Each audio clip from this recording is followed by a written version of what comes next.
የደጃዝማች ባልቻ አባነፍሶ ማንነትን በተመለከተ የታሪክ ድርሳናት የሚያረጋግጡት የሚከተለውን ሀቅ ነው። ደጃዝማች ባልቻ በዘር ግንዳቸው ኦሮሞ ናቸው። ስለ አመጣጣቸውና ስለ ማንነታቸው በታሪክ የተመዘገቡትን ዋና ዋና ነጥቦች እንመለከታለን። የተወለዱት በኦሮሚያ ክልል በምዕራብ ሸዋ ዞን በተለይም አዳ በርጋ አካባቢ እንደሆነ ይነገራል።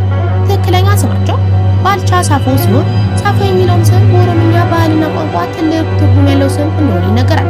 አባነፍሶ የሚለው የፈረስ ስማቸው ሲሆን ትርጉሙም የነብር አባት ወይንም ባለቤት ማለት ነው። ይህም ደግሞ በጦር ሜዳ ያላቸውን ጀግንነት ይገልጻል። ደጃዝማች ባልቻ በአድዋ ጦርነት ወቅት ትልቅ ሚና ነበራቸው።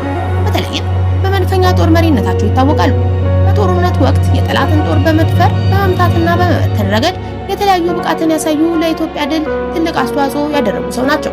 ደጃዝማች ባልቻ ደቡብ ናቸው የሚል ግምት አንዳንድ ጊዜ የሚፈጠረው ለረጅም ዓመታት በሲዳሙ ግዛት አገረ ገዢ ሆነው ማስተዳደራቸውን ነው።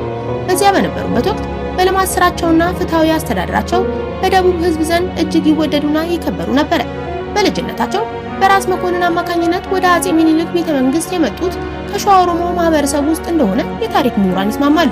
ባጭሩ ደጃዝማች ባልቻ በዘራቸው ኦሮሞ ሲሆኑ በስራቸውና በአስተዳደራቸው ግን በደቡብ በተለይም በሲዳሙ ትልቅ ታሪክ የሰሩና ከአካባቢው ሕዝብ ጋር ጥብቅ ቁርኝነት የነበራቸው ታላቅ መሪ እንደነበሩ ይነገርላቸዋል።